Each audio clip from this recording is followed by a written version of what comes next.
You can raise it up if you want to, because you're quite tall. You are quite tall, actually. I was watching, just tilt it. Okay. I was watching one of these the other day, and someone was going, imagine it's an ice cream cone. Like, it's in your face. Just want to lick it, yeah. It needs to be that close. Yeah. That's it. Okay, so we've got a new system that we're starting today. So Mike's over there busy pressing buttons and various other bits and pieces. So bear with us, it's still new for us. So neither of us know you. So you're somebody from our community, which is brilliant for us, because the more the merrier. We've always tried to encourage people to come, but it's like hen's teeth. Oh, really? Yeah. I mean, Mike and I are dragging out of our diary, and people must be fed up with us. But, you know, it is, please come on our podcast. Please come on our podcast. Well, I just had a random email and was like, that sounds cool. Yeah, it's great. It's I great. love that, yeah. And I'm always, because of what I do, are we live, by the way? Yeah. We are live and recording. Cool. I think because of what I do, and it's so new to the area, any chance I can get to actually go out and talk to people, because you can look at leaflets, you can look on the website. If you've never tried it, it's a bit, what's this scary equipment? Yeah. What is this? Why does it cost this? I don't get it. Yeah. So any chance I can get to actually come and talk to people and explain it and hear a little bit about my history, I'm like, yeah, great.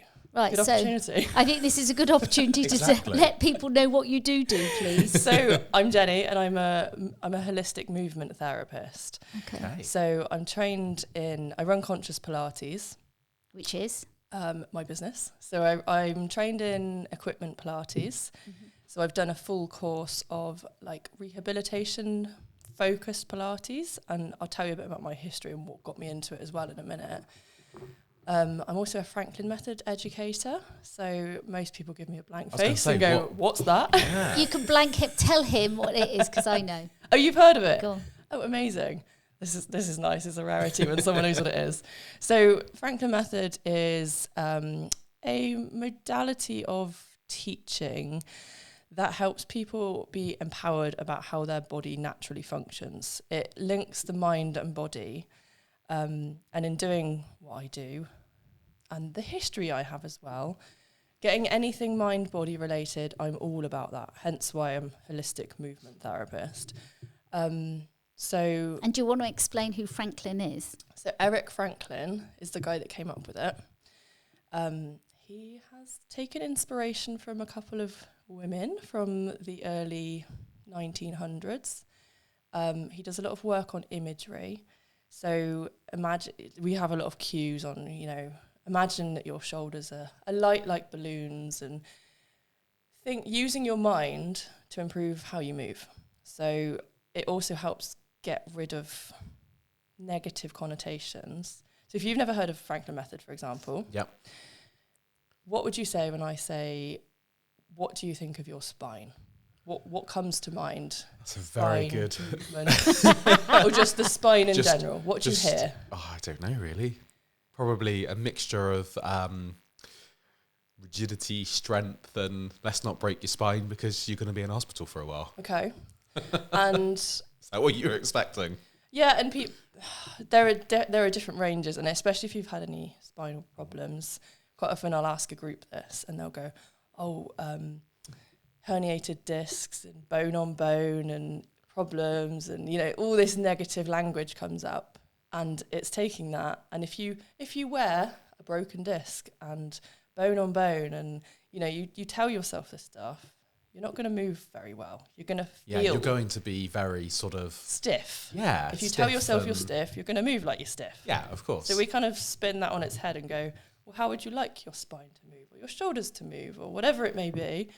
I'd like them to be light and airy, and your discs are plumped up like little cushions, and everything moves efficiently. And when you have that, and it sounds ridiculously simple, and sometimes the most simple stuff is the best. When you move and you put these labels onto yourself, you move a hell of a lot better than when you're going, oh, it's stiff, and I need to be careful of this. So I teach workshops on the spine, the pelvis, shoulders, knees, a lot of the problem areas that people complain about.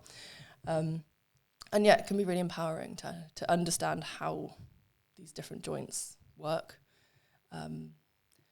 It's really empowering for people to then leave and go, oh, my knees aren't bad or rubbing or whatever it may be. they work well, they're strong, you know, and they get that trust back. It is that link, though, isn't it, to that cognitive distortions that many people have. They might have had an injury, but they're still holding that injury, even though that injury's been recovered. And so therefore it's changing the cognitions and the relationship with that part of your body to be able to empower you to be different.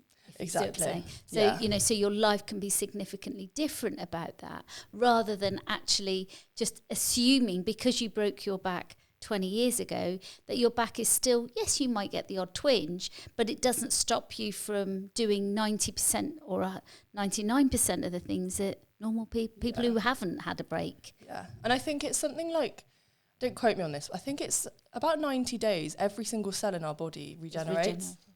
So we are literally a different body every few months. So if you've had an injury, yes, you may still have patterns there. And a lot of what I do is helping people to unpick those patterns and relearn them in a healthy, functional way. But yeah, if you've had an injury 20 years ago, you are literally, none of those cells are still there. Things have just potentially gone in there and protected it, and you're still holding on to that. So yeah, a lot of what I do is I mainly work with people one-on-one to help them get rid of some of those patterns, relearn stuff, and just feel empowered about their own body, that you're not necessarily going and seeing a physio or an osteopath or a doctor or whoever, and they 100% have a place, but they're doing things to you. They're giving you pills. They're giving you treatment. Come and see me. We do a journey together, and you do the movement. I'll guide you, but you're the one doing it. So if you show up every week and you are dedicated, and I've got quite a lot of clients in their 70s, and the things they can do is incredible. And, you know, they're living normal, healthy, strong lives, and just the way they look after themselves. And, like, I'm really passionate about it because I'm just like, go you. Like, you are doing amazing, looking after yourself. And that is how you're going to live a long, strong and healthy life. It always makes me laugh. My grandmother's in her 80s, and she can reach her toes. Like, I don't know how she does it. She can barely walk, but she can reach and stretch and touch her toes. I mean, I can't even do that. It's just mind blowing when I see her do it. Oh, bless. We have there's three of the trustees of the charity, and we have we've all got Apple Watches, and they're all linked to our exercise. And what do you call it? Every morning they get from me, what is it? You and Rob are waiting for. Just get notifications of you doing Pilates. My Pilates every morning. Oh, really? That wasn't what they called it last week, I hasten to add. No, I'm not sure what we called it last week. Did you call it Pirates or something like that in the morning? Yeah, Rob called it, Pirates. The Pirates have been done this morning. I mean, and for myself, I know I've got a what's called an undifferentiated connective tissue disorder, which is a really complicated... I also have a connective tissue disorder. Yeah. But because they can't specifically diagnose what mine is, so it's not lupus, it's not MS, it's all of the above. Right. So I've got the whole spectrum, and it's very difficult to kind of actually ascertain what I'm going to be like on the day. Well, I'm not going to be like on the day. So, and when I first got sick, I was unable to actually... I was in bed. I mean, I was literally in bed and unable to walk.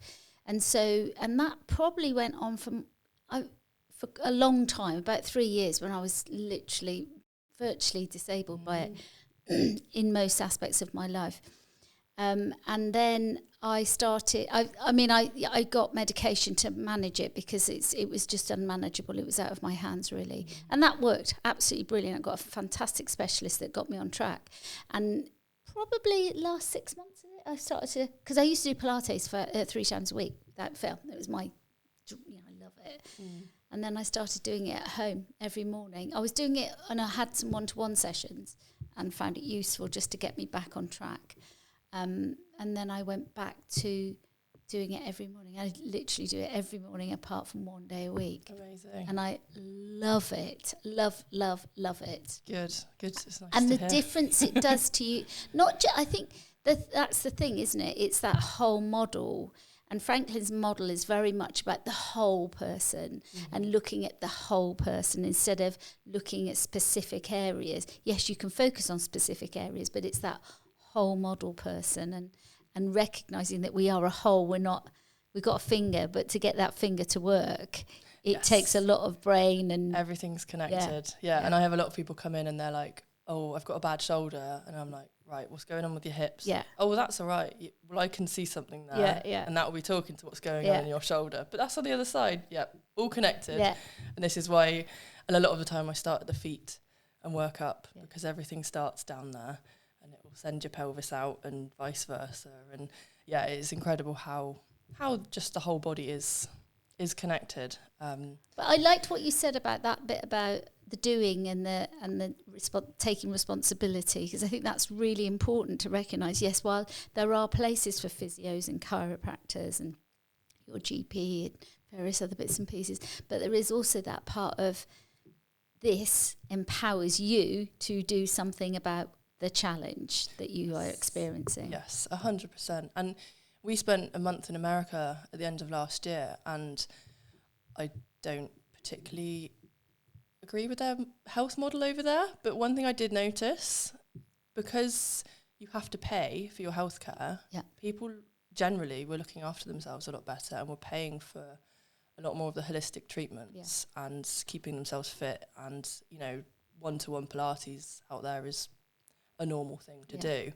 Whereas here, we're not so much of that mindset because I do see a lot of people. And when I was ill myself, you go to the doctors, you expect them to fix you. I'm not doing anything. I've got all these problems.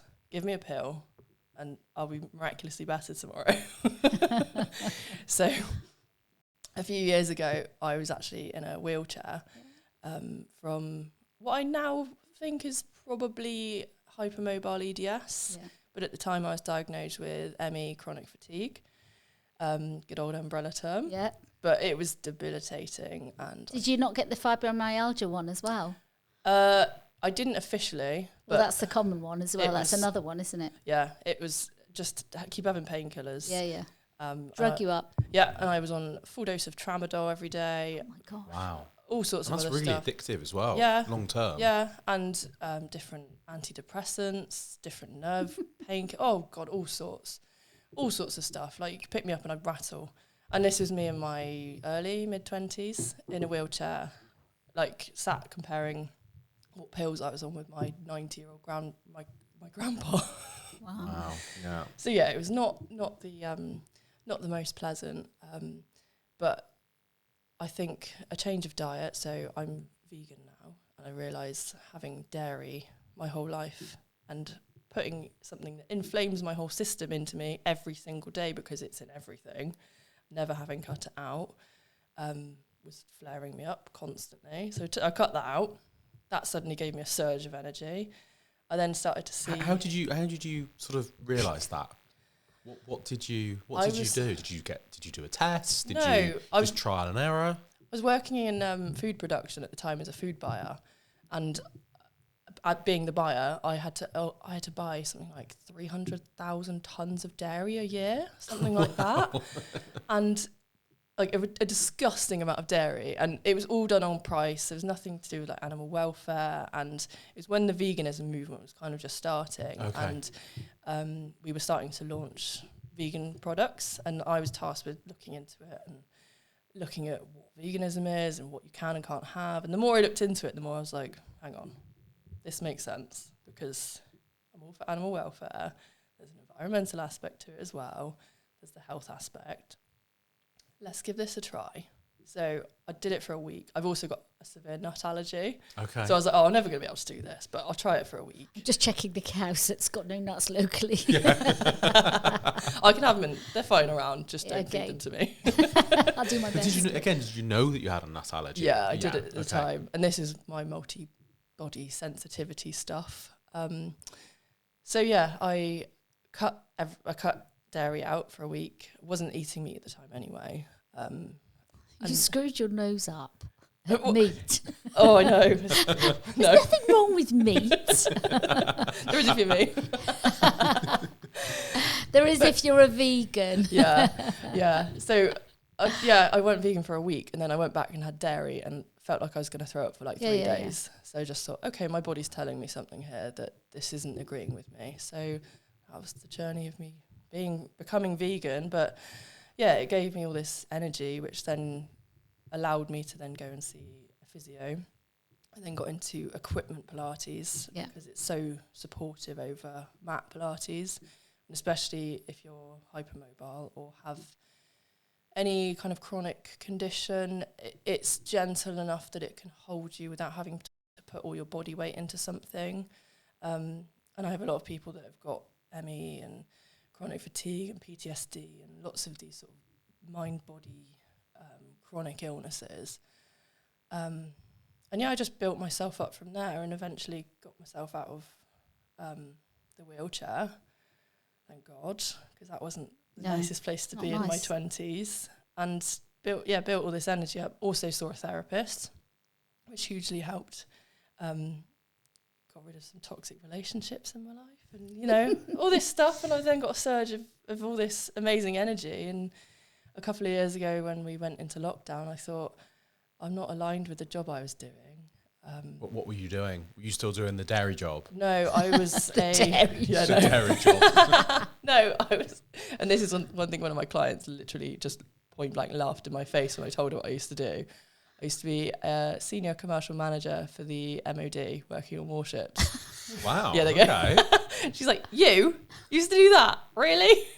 That's really different, isn't it? Yeah. So I've got a history of procurement and contract management, which I have enjoyed in certain places, but not quite my calling. And this journey that I've been on from illness to wellness. It's a fantastic story. Yeah. So how long have you been, so you said you did this sort of just during COVID, you started in COVID? Yeah, is that so right? I started training in 2020 in summer, officially got on my first physical training in early 2021, finished 2021 and then passed all my exams last year. So I've been teaching for a good year and a half now.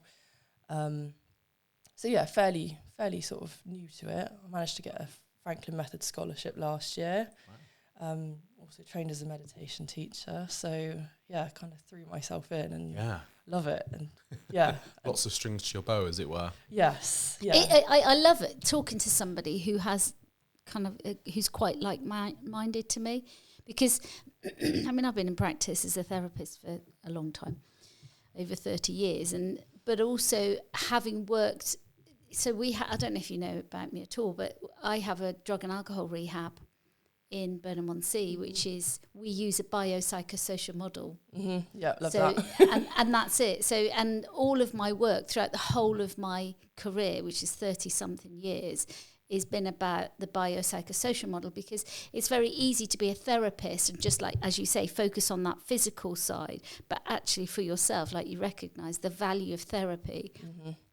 To kind of help develop the mind through the traumas, whatever those traumas were. Yeah. And a trauma can be just simply, you trap your finger in the door. I trapped my thumb in the gate the other day, and it's like, it still bloody hurts. So if somebody has, or some of your life experiences that have been negative, it can still impact on you. Massively. Whether it's 2 years, a year, 3 days, a week later, it still impacts. And unless you communicate that, then it doesn't change. In fact, well, funnily enough, before you came, Mike and I were sat down, weren't we, just offloading the stuff that we're both kind of dealing with at this moment in time, sending texts, sending emails to clear the decks, so that actually we've got a bit more of a freer mind, so that ready for this. Because it's so important to know that you're listening rather than thinking, oh my gosh, I should have done that, or oh, that person's really irritating me because they haven't done that, or I feel that was a bit disrespectful, whatever. So I love the fact that you've embraced that and actually taken that forward, and I love the identity that I feel with you about that. So we went on a retreat last year with Eckhart Tolle. I don't know if you've heard of him. He's written The Power of Now. I've read the book. And one of the biggest things that came out of that in relation to what you two are saying, you'll never get your to-do list done. No. They will always be a to-do list. Yeah. And we always say it's like doing your washing. Life is like doing your washing. You'll get through it. And then you take your clothes off at the end of the day. Oh, God, yeah. And how annoying is that? It's never done. So true. It's probably a bit morbid, really, but I was driving along the other day and there there was a police car outside a house and a private ambulance, and as I drove past it, carrying a body out, and I was thinking, shit, what happens if that happens and I've not done my to-do list? And I then had this sudden realisation, who cares? Yeah, doesn't matter. Do you know what I mean? Yeah. It's very morbid, and it was a bit sad at the time, but then, a couple of minutes later, I was like, oh well, who cares? Move on. And this is one of the things I try and help my clients that have got chronic fatigue and ME, because quite often they've got a history of trauma and people pleasing, and that has come from a place that has made them feel safe at the time. They're coping strategies for a good reason, and I've been there as well. But you can leave stuff. Like, if you're exhausted, go to bed. You don't need to do your washing up. Leave it till tomorrow. Get a dishwasher, ask for help. Like, all these sorts of things. And I never used to do it, and it would keep me ill. And you're always there to look after everybody else. But yeah, in relation to what you're saying about like the counselling and therapy and stuff, I'm hopefully later this year training with, do you know Dr. Gabamarte?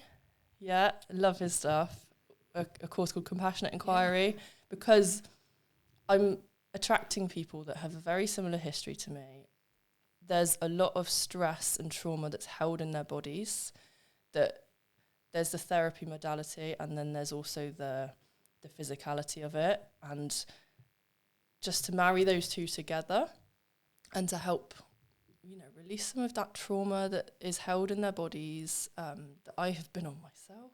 Like, I'm still on that journey. I'm still going through therapy myself. I've just found a new therapist.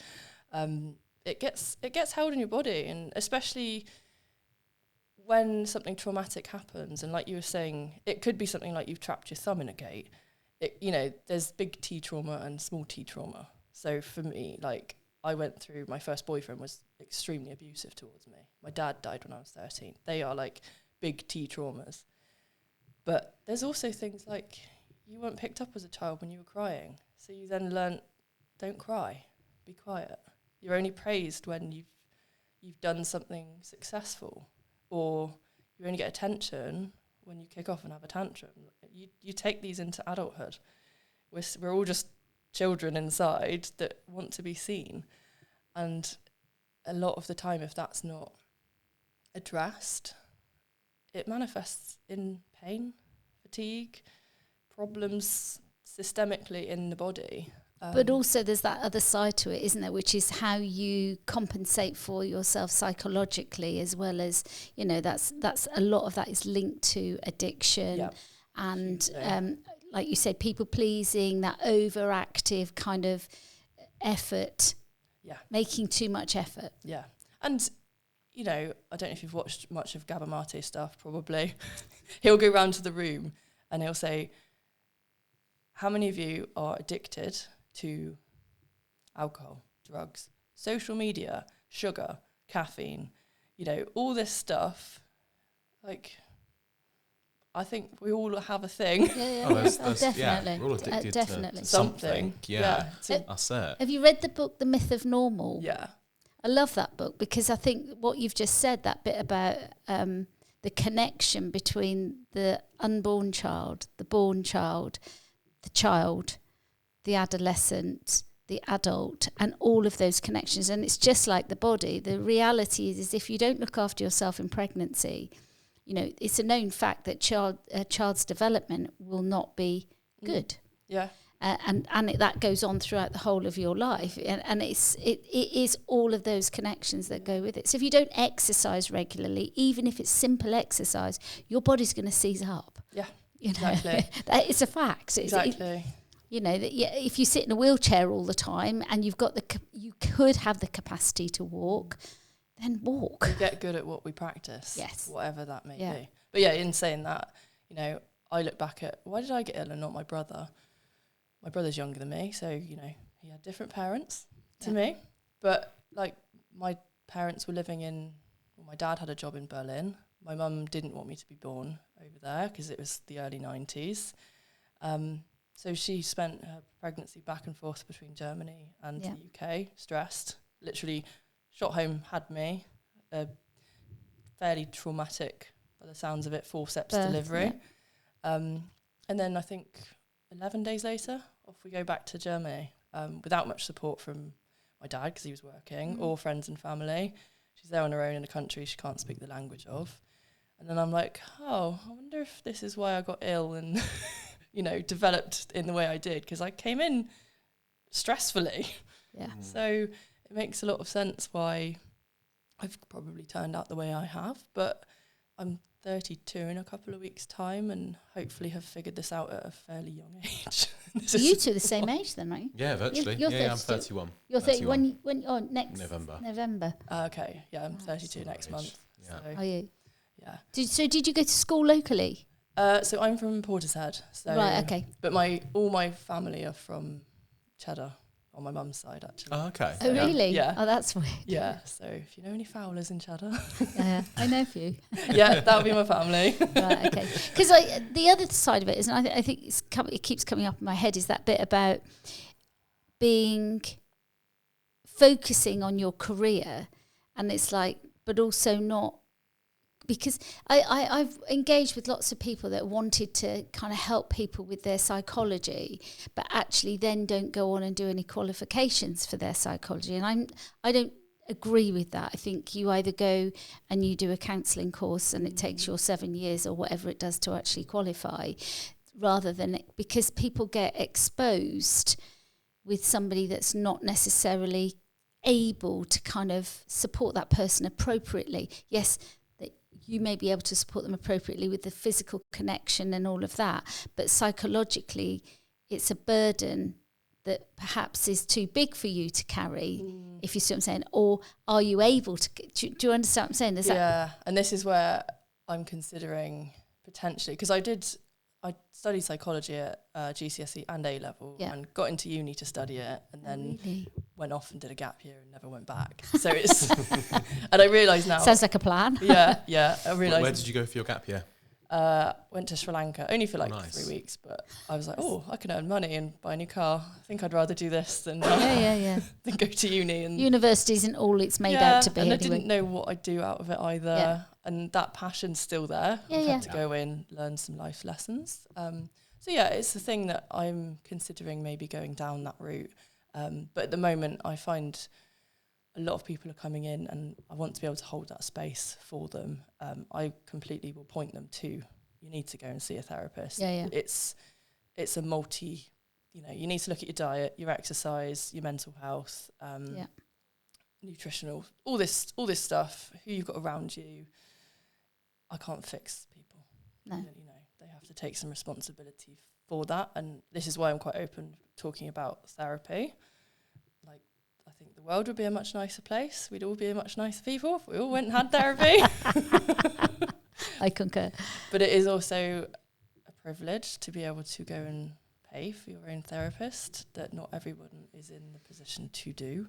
And I know that the NHS is rather oversubscribed at the moment. I totally get. Well, as a charity, that's what we do. We provide therapy for 121 people, isn't it, at the moment? I think it's 122 this week. Oh, is it? Mm-hmm. Yeah. Wow. And I think we have a waiting. We haven't got a wait. We've got a very small waiting list, so we've reopened our books and stuff. But it's like, that's a lot of people that we support, and the value of that, and the feedback that you get from that is so powerful. Yeah, it can be life changing. Yeah. Oh, completely. Yeah, definitely. So I love a bit of therapy. Yes. And the nice thing about the charities, it's contribution. It's not anything else. It's just you make a contribution. It's not. I see people privately and charge them a fortune. And that's the prerogative that I have. But I put that money into wherever it needs to go, if you see what I'm saying, into the business. But it is that bit about... but I think the other side of it is it's a bit like mentoring. I mentor quite a few people. And, I do that because I care about people. There's no fee attached to that. Do you know what I'm saying? I enjoy mentoring people. And I enjoy mentoring business people, but it's that whole bit. It's exactly the bloody same at the end of the day. It's about supporting somebody in whatever they want to do, and the psychology behind it very often, and exactly the same as what you do. Yeah. And, we're opening a new studio, hopefully at the beginning of March. Oh, right. We're converting we've got like a large garage at the moment that we're converting Where is into in Barrow. Right. Nice. So near Burnham. So we're converting that at the moment, and that's going to be a group equipment studio. But I keep having conversations with people when I'm out and about. There's so many people around here that have got fibromyalgia, chronic fatigue, ME, all these sorts of conditions that are like, we would love to come and do some of these classes. And the idea of the studio is you come for an hour of movement. It's set up so you can then have half an hour afterwards to have a chat, to have a cup of tea. It's all included in what you pay. In summer, we've got like a nice little courtyard out the back, so come and sit yourself down, have a cup of tea. And in our area, there's quite a lot of people that have moved down from the Midlands. There's a lot of older women that are on their own. I think there's quite a lot of loneliness in the area, so to be able to have a community that they can come and move, which is going to help them physically, and to just be able to talk to other people, have that community, which is great for their mental health. So the mayor has a thing in Barrow, so she has a soup and coffee and chat. Okay. On a weekly basis, so it might Saturday, be. I think. Is it every Saturday? I think it's every Saturday. I think. I don't know why I thought it was a Tuesday. Maybe I've got it wrong. I'm sure it's a Saturday. You're probably right, and I'm wrong. I'm quite happy to be wrong. And then, and we also do that as well. So once a month we do it. On the last Saturday of every month, we do it at the Baptist Church. I think I've seen that because I think I've pointed a couple of my clients to go to something. But like also that. we have a counsellor there, so there's always a qualified counsellor there. So there's always somebody, there to talk holding to. Holding the space, probably. Holding the space. And then, but we also do it in Cheddar, but we get nobody comes. Really? Not a single. Well, we've had the odd person come, which we're now in the process of looking at a different venue to see if that makes any difference. Okay. But it's really sad, actually. You think all these people that suffer from being lonely and want somebody to talk to, and we have paid for rent and all of that week in, week out, or month in, month out, and they still don't arrive. People volunteer their time to run the session and put on the tea and the coffee and things. But it's been a bit sad. But so we're looking at changing it up. We're looking at providing soup. We'll do soup and a roll and a cup of coffee. Yeah. And because of looking at a different venue, we've got the ability to do that. So it should be good. Yeah, and I think especially kind of Burnham, Barrow area, there's a need for it. But I think there's a need everywhere. Yeah, well, yeah. Definitely. It doesn't matter whether you live in Wedmore, Cheddar, Clewer, Burnham-on-Sea, Bridgewater. I think there's a need everywhere. I mean, there's always a subset of people that are going to need. But it's something. but how do you motivate people who obviously need that support to actually go and? I think there's a big element of confidence. I think people that are a bit lonely and are a bit on their own, have they got the confidence to go into what their perspective, perception might be, which is that you're going to go into a hall full of people, and that might not be what. And do they see themselves as needing help? Do they see themselves as lonely? Very good question. I don't know the answer to that. Do they see that, I need this, I need to go and reach out to that? Yeah, the difference is knowing that you're lonely and that you're struggling, okay, but also whether or not you want to do something about it. Because it's the motivation to get out and do something, isn't it? And I think that's the difference. So for you have a class which is connected to that. Say for us, you've just got to go along. Yeah. I mean, and nobody looks at you and thinks, you're coming because you're lonely, you're Billy No Mates. Yeah. People go, oh, great, you want a free cup of coffee. Help yourself. Yeah. And I've got a couple of clients that are older, and they pay to see me and they just want to chat. Yeah. They'll come for movement as well. Yeah, but there is a big element primarily, I think they probably wouldn't admit it. Yeah, but they're coming because they want a chat and they've not spoken to anyone in a few days. Yeah. So it's kind of sneaking that element in with movement as well. And hopefully that's the kind of thing. People will make friends, and there's support in a group as well.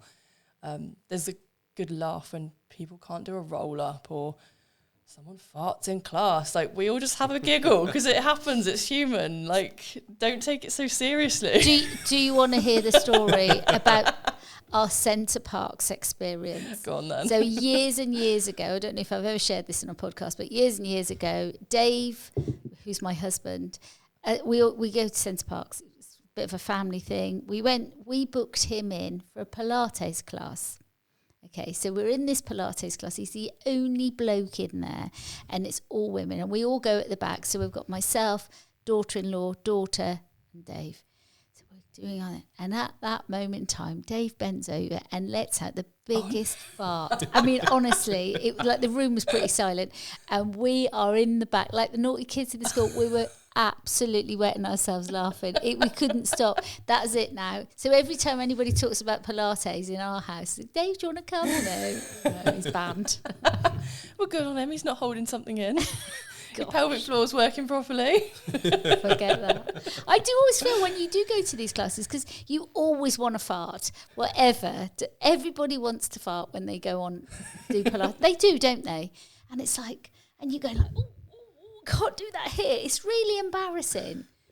But it's natural. It doesn't matter. I know. It's still embarrassing. I know. It's one of those things. But, you can sort of normalise it. It is, especially as women, we're just like, no, we don't do that. But then the next day, someone will come like, oh, I've got pelvic floor issues. Okay, well, are you the fart holder inner? Yeah. Okay, well, let's have a look at that. Because your pelvic floor needs to contract and, expand, relax, and contract. So, yeah, you need... Farting helps. I'll tell my daughter that because she doesn't like farting in front of her husband. I'll tell her it's good for your pelvic floor, Victoria. Yeah. And some of the Franklin method stuff, like there's quite a few like pelvic floor specialists out there, and they get into the details of everything. So okay, let's just kind of get an idea of how often do you work? How do people contact you? How do all of that, kind of the logistics of that? Because I think it'd be really nice for people to know. So at the moment, I'm only working on a private basis, so 1-to-1s, 2-to-1s, couples, that sort of thing, in my small studio at home. And where is that? Sorry, in Barrow. Okay. So they are generally longer courses. I do have like a beginner offer, which is a package of 3 to see if you like it or not. But the best benefits people will get from it are 6 to 12-week courses and continue to come back once or twice a week and make it into a new hobby, a new habit. Regime. Yep. One of my clients said it's like flossing your teeth. Just keep doing it and you'll stay healthy. Yep. So, yeah, it's one of those. Until the new studio's open, that's how I'm working at the moment. When the new studio's open in hopefully March time, fingers crossed, the builders behave themselves. Then, April. It's supposed to be like October, and it's oh goodness, yeah. You've got dodgy builders. Hold on, your family know people. How is this happening? Floor wasn't level. We did go away for a month, which slowed things down, and then got COVID, and then Christmas. So yeah, there's 2 months off. But yeah, when the new studio's open, that will be small group classes. So the way I teach is on quite a small, intimate level. So I'll know all my clients. You'll come in generally for a bit of a chat beforehand, look at what you're working on, what do you want to get out of it, rather than it being like a casual drop in, drop out. They will be with tower boards. So actual equipment, they're stuck on the wall with springs on, so they're assistive and resistive. They're really good for building strength, getting rid of things like back pain, helping older people with like fall prevention strategies, getting up from the floor. And there's the community element of come for an hour of movement and have half an hour for a chat and a cuppa afterwards. They will be hopefully running from March, and I'll be announcing an open day and various sort of beginner offers in the next few weeks. Send us an invite. Yes, really I will do. And you can have a look at my social media. So I'm on Instagram at Conscious Pilates. Facebook is at Conscious Pilates with Jen. And I've got a website, which is consciouspilates.co.uk. Do you follow me on Instagram? Yes, I think so. Because I'm really rubbish at knowing who follows me and who doesn't. Because I'd be interested in following you, that's all. Okay. Is it Somewhere House? No. I'm Angie Clark. You're following the charity. Yeah. But you're not following me. Probably not you individually. Follow Angie as well. Follow me as well. Okay, I will do. But yeah, everything goes on there and Facebook. I'm also doing an event in March for International Women's Day on the 8th of March in Love's Cafe in Weston. Okay. So I don't know if you've heard of Loves, but No. Anna runs it, and she does a lot for the community. It's a plant-based cafe and really, really yummy like food from all around the world. We're doing like a small plates dinner with about an hour and a half of movement and meditation beforehand. Whereabouts is that located in Weston? Is that on the boulevard? Just sort of behind the boulevard, so Okay. Grove Village. Yep. But yeah. Grove Village. Never it's used to be called that. It's Smart Market now. The nice bit. Yeah. I cannot believe that. Oh, that's funny. Yeah, just near Grove Park. Yeah. So yeah, that would be a really nice evening, and that is it to celebrate International Women's Day. So all of our achievements as women, like bring daughter, sister, friend, mum, whoever. Tom, Dick and Harry. Bring the girls and come and celebrate. And I do retreats every few months as well in Limpsham. So there's lots going on. Did you do your retreats at Limpsham? So I do a day retreat. Right, okay. In the Manor Hall, because it's a beautiful venue, really nice feel to the room. And then we go to the cafe at the pavilion next door because the chef there, Prayag, is really, really good. So he's... do you know where that is? I do, yeah. Yeah, I do. It's on the cricket ground. There's there's a Pavilion. church, an old church that is now a yeah. primary school. Right. We use that hall. But yeah, it's a beautiful hall. Big, like, ornate ceilings. Yeah, it's a lovely... I went to school there for a year.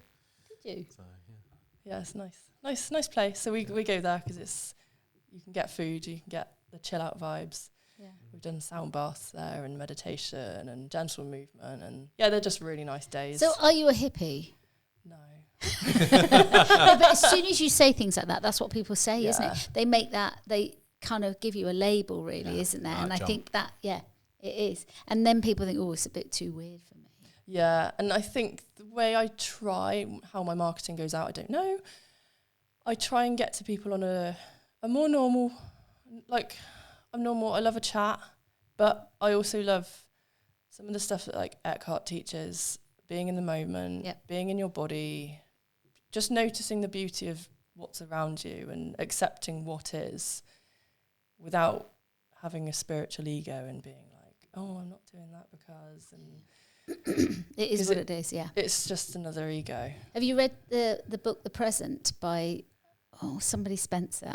Spencer Johnson. Okay. Yeah, read it. No, it's I've really not read that it's one. a really and it's a nice book to recommend to people to read because it's short, sweet, and it's something you can just sit there and kind of hold, if you see what I'm saying. I always read it rather than listen to it. I think he might have even taken it off Audible or Amazon or Apple Books. I don't think you can get it on that anymore. I'll have a look. Definitely worth a read. Yeah. It's that big. It's tidgy. Fair enough. But it's defo worth a read. But yeah, I'm all for just being able to hold the space for whatever comes up. And quite often people will come to movement sessions, to retreats, to stuff with me, and emotions come out. And it's okay. Like, I'm not one to be like, don't cry, don't cry. Yeah. It comes out, let it out. It needs to come out. Cool, let it go. That's gone. Whatever that thing was trapped in you, it's gone now. So to be able to be in that safe space is what I try and offer, rather than all the hippie woo-woo vibes. So Mike's going to ask you the final question, which is... Yeah, so we always ask all our guests this question, which is, what's your plans and goal for the year? Because what we'd like to do is invite you back in a year's time to kind of review how your year's gone and look at the future. So yeah, what's your goal? I mean, I think I know what you're going to say, but let's hear it from you. Yeah. So opening a studio and being able to hold that space for group classes, keep letting the people of this area know what group equipment Pilates is, and all the other stuff that I do, and get started on some of that trauma training with Gabor Mate, because it is fascinating and I'm really passionate about it. So they're my 2 goals for the year, I think. Fantastic. That sounds really good. And to live a bit more slowly. A little bit more slowly. Okay. Yeah. Don't have to do everything right now all the time. Have space. That sounds really good. Well, thank you so much for coming on the podcast, and we'll probably end it there if that's okay. Yeah, cool. Thank you both for inviting me. Thanks for coming on.